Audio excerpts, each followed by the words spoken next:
Normala ken nam kana san content liang ka rice ni kan online TV. Gore jen ode raja mende nyak kel kaya. Rajan tokre wicha ka asosa ka Gambela ka Ethiopia. Shit kemen siang aja no shanat chala do shaga kep ala netin content lagat Gambel. Shaga kep ka tega gwat me shaga nangtin ka asosa airport. Gwasme lere shikul ben man chalat chawrai ka tanat dundo ba yekwen warga dana chagor agatin kon ngai kumandan lero dere wichin vini name ler mede kamni je yenne dial kon la nuere tilling man to ka sosa puch chet kamin shaling ut kan nuere kon tin che ben lat gwadep ka atoko no mo kule lawo ene ne kon tel mi jek misikana lat katel mi jeng mu balet kaka ano wochi kuma jamat pinyano banat bakot kashikan war karodian amana jorten ko kien tentere wichin wini chakan dial chakot ko kane dial kane ten konen chagoro bawo dere wichin wini shikan war karodian jor dial ten konen to gwadep ka chagor no kan bika ngot gwadep ka an gwasami enneme emengai kuma lode ko border ne siang chagwaye la gwada mi a border ngai kono no re wuti mi a border ka kuje mo mi te ka me bej mi je kuma je dong te ka ne ko ken goro baga ka kuma ke Ethiopia la border la ja ga ka no gwaza me chala no dong da te ka ral matot mutwo kwal guje no dong cha de gor no dong te ka ne dorin chot kare wujen ta ka so sa gwasmi ajit ko en me chatie ka dobranen chagui jenu en Ethiopia te ka ral ken Egypt ka dobran chalat ka jem en mo bo gui kuma jenu ne dial gwasmi de ka yigoch de ne to wodorin eno dong ral dana to kam ji Ethiopia ken Egypt dong kwa gui ne dobran o dong da te rek am le ro de wichin wini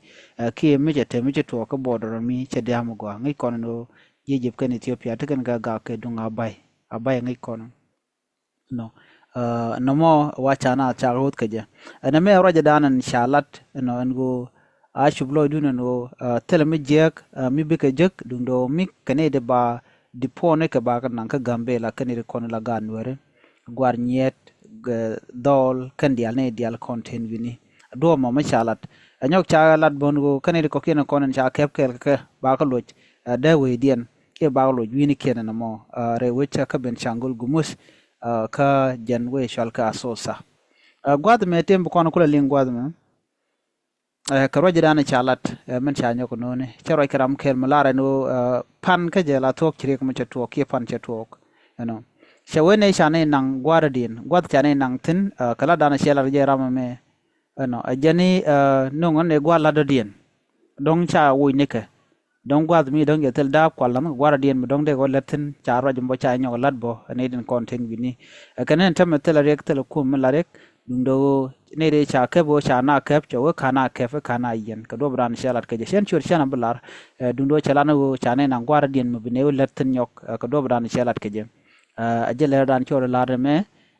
mitte ka mi chor lat no bajenung ya ka do bran cha jalat ke je kene ti kano mi chata ka gwad mi charan che je dong de information me de jenung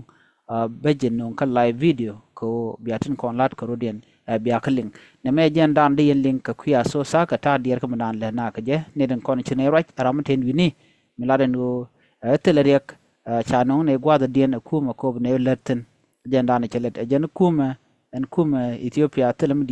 jem jalat ka banana chana na gwada din mu na letten chana mo che jalar non ko tok dir kon lungo mana to ka susa ko ken war dial te ten wini